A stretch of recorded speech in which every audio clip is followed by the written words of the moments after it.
네, 오늘 왓썸맨 워크맨에 대한 이야기를 좀 전달하면서 또 비하인드 이야기도 있고 혹시 유튜브에서 갑이 누군지 아세요? 편집자 구글.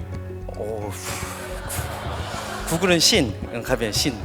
제가 나름대로 한 4가지를 한번 생각을 해봤는데 컨텐츠 제작 포인트 1은 철저한 이 돼야 된다예요.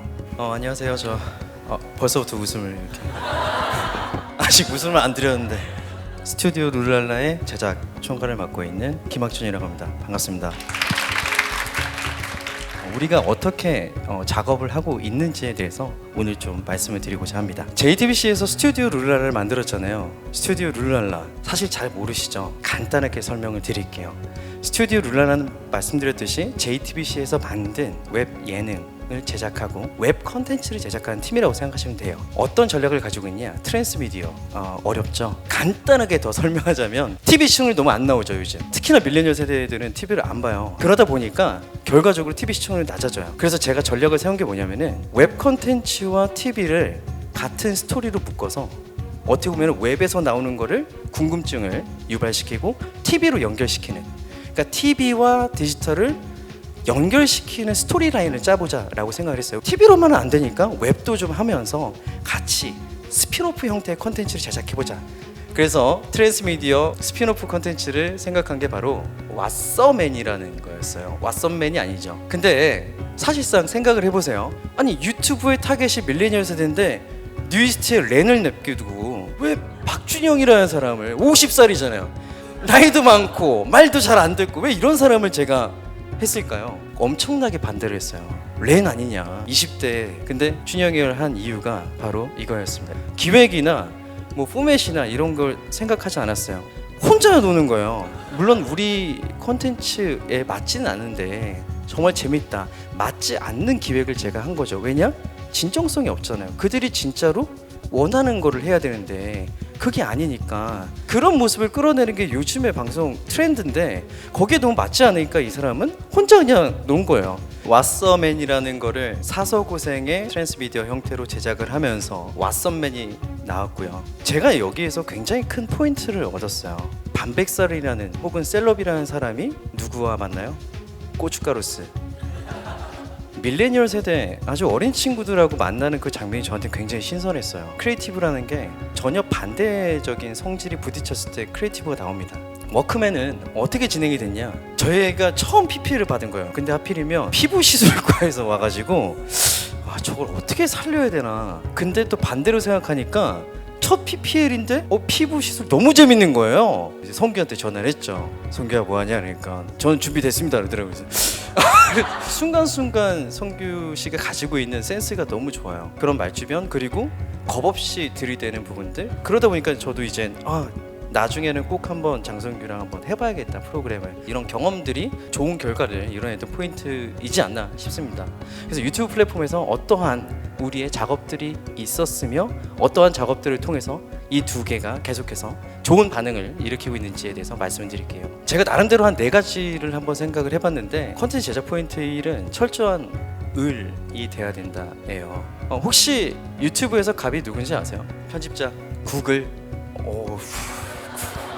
구글은 신, 갑이는 신. 다들 크리에이터나 에디터 이렇게 좀 생각을 하고 계시더라고요. 광고주도 사실은 있죠. 근데 누구냐? 구독자예요. 정말 철저하게 우리는 구독자를 갑으로 알고 있어야 되고 혹은 그들이 하는 이야기에 귀를 기울여야 됩니다. 혹시 그 광고들 보고 계세요? 뭐 나름 재밌게 하려고 하는데 방송 보면은 PPL 같은 게 굉장히 부담스럽잖아요. 근데 어느 순간 광고 좀 재미있는 부분이 있더라고요. 그래서 좀 부담스럽지 않고 좀 최대한 어쨌든 머니타이징 컨텐츠를 유지하기 위해서는 수익화를 이뤄야 되잖아요. 그런 면에서 최대한 재미있게 보여주자라는 식으로 저희가 좀 생각을 했고요. 컨텐츠 제작 포인트 2번째가 크리에이터 덱이에요. 어떻게 보면 방송에서의 PD 역할을 유튜브에서는 크리에이터라고 하잖아요. 어떻게 그러면 크리에이터가 될 거냐? 아시다시피 왓썸맨이라는 거는 박준영의 프로그램도 아니고 어떻게 보면 스튜디오 룰랄라에서 기획을 한 프로그램이에요. 근데 초기에 많은 사람들은 준영이 형의 1인 미디어 혹은 1인 컨텐츠라고 보일 정도로 사실은 좀 친근한 거를 유지했거든요. 크리에이터가 되려고 굉장히 우리가 노력을 많이 했었어요. 어떤 부분이 있었냐, 날 것 그대로의 영상을 좀 최대한 보여주려고 했어요. 맞서맨 보셨죠? 그냥 준영이 형 그냥 그대로 막 밀고 들어가는, 형 원래 성격이 되게 여포 같아요. 겁도 없고 그냥 따라와. 방송이라는 거는 어느 하나의 규격을 만들고 형 이렇게 해주세요, 이런 반응을 좀 끌어주세요 라고 하잖아요. 그걸 다 버려버린 거예요. 그리고 구독성, 이거 별로 중요치 않게 생각하시는 분도 있지만은 제가 유튜브 그 1인 미디어 영상들을 거의 대부분 보면은 대부분 저 구독성이 있더라고요. 처음에 막 구독해주세요 막 이러고 막 우리도 구독성을 좀 한번 마련해 볼까? 철저하게 1인 미디어 형태의 프레임을 좀 씌우는 박준영 씨가 크리에이터가 되는 형태로 계속 영상을 제작을 했습니다. 이게 커뮤니티 창이나 이런 데에 준이 형 말투를 이렇게 써요. 일부러 맞춤법도 틀리고 형이 하는 말투를 쓰는데 사실 이거는 저기 손지숙이라는 친구가 쓰고 있거든요. 근데 저분이 쓰지만은 사람들은 어떻게 박준영 씨가 쓰는 것 같은 거예요. 그러니까 철저하게 우리는 숨기고 준이 형을 크리에이터로 내세우는 전략들을 계속 쓰는 거죠. 왜냐? 유튜브라는 플랫폼 안에서는 팬덤 문화, 팬들이 우선은 갑이 돼야 되고 그들이 편안하게 볼 수 있는 환경을 조성해야 될 필요성이 있으니까 최대한 저희도 그렇게 따라가는 거예요. 자, 세 번째입니다. 타깃 소재인데요. 유튜버 꿈꾸는 분들 항상 물어봐요. 저 어떤 거 해야 돼요? 이런 거 잘하는데요, 저런 거 잘하는데요. 전 항상 그래요. 너가 잘하는 게 아니라 그 사람들, 오디언스가 궁금해하는 걸 좀 찾아봐 라고요. 시의성. 예전에 제가 딩고에 있을 때 갑자기 포켓몬이 터진 거예요. 중요한 건 지금의 트렌드도 트렌드지만은 이 플랫폼 안에서 있는 시의성을 절대 놓쳐서는 안 돼요. 이걸 어떻게 우리가 좀 더 변화시키느냐의 포인트가 바로 크리에이티브인 거고, 그 전에는 무조건 지금 즐기고 있는, 지금 보고자 하는 소재를 찾아야 된다. 그리고 커뮤니티 분석을 참 많이 해요. 왜냐, 요즘 애들이 무슨 얘기하고 어떤 거에 관심 있는지에 대해서 우리가 굉장히 많이 고민을 해야 돼요. 그래야 우리가 끌어낼 수 있거든요. 가장 중요한 건 조회수보단 저는 댓글이에요. 의미 있는 댓글들, 우리 콘텐츠를 보면서 그 오디언스들이, 유저들이 어떤 메시지를 던지는지에 대해서 굉장히 고민을 많이 하죠. 그래서 웹 콘텐츠의 기획은 첫 번째는 느낌표를 줘서는 안 돼요. 방송 느낌표를 줘요. 난 내가 이번 기획에 이런 걸 보여줘야지, 저런 걸 보여줘야지, 이런 모습이 담겨야지. 웹 콘텐츠는 물음표를 주는 거예요. 숙제를 내주듯이. 나는 그러면 20대 때 뭐가 가장 고민이었지? 연애, 그리고 뭐하고 놀지, 그리고 또 하나 미래, 취업. 그래서 워크맨을 그걸 바로 건드린 거예요. 어떻게 보면은 다 공감할 수 있고 아주 원초적인 소재를 통해서 그들이 많은 댓글들을 달 수 있는, 공감할 수 있는 것들을 많이 생각을 했던 거죠. 이렇게 해서 타겟과 플랫폼에 대한 부분들을 이제 고민하고 있고요. 마지막에요. 그 크리에이티브라고 이제 정해봤는데 결국은 또한 연출을 통해서 그들의 캐릭터 혹은 유저들하고 서로가 소통을 할 수 있을까에 대해서 고민을 많이 하거든요.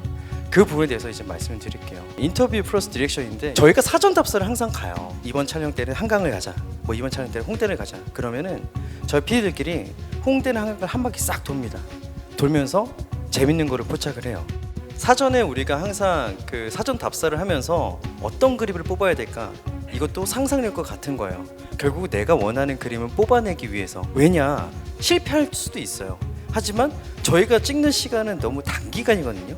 단기간 안에 어쨌든 간에 재밌는 영상을 뽑아내기 위해서는 수없이 계속해서 저희는 사전에 그래서 인터뷰를 통해서 좋은 그림들을 고민해야 되는 거죠.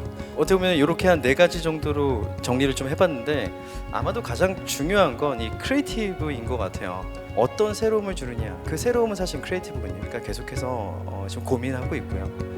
그러면서 이제 첫 번째 마스터맨이 나왔습니다. 제가 그 어벤져스를 그린 게 처음에 스튜디오 룰랄라를 제작을 맡으면서 기자회견을 했는데 제가 그런 얘기를 했어요. 웹 플랫폼 안에서 어벤져스 스토리처럼 한 명 한 명 캐릭터를 만들 거고 그 캐릭터들이 나중에는 웹이라는 환경을 벗어나서 TV 혹은 OTT 쪽에 우리가 나가겠다. 저희는 계속해서 이런 캐릭터들을 좀 만들어 나갈 거고요. 그리고 앞으로는 아마 우리 콘텐츠를 유튜브에서도 보고 있지만은 또 넷플릭스에서 혹은 다른 OTT에서 보게 될 겁니다. 그때는 한 명이 아니라 둘이 섞여서 나오는 부분이 있겠죠. 그게 바로 어벤져스잖아요. 저희가 계속해서 이제 이런 작업을 하고 있고 앞으로도 많은 응원과 재미있게 봐주셨으면 좋겠습니다. 그리고 댓글도 많이 달아주시고요.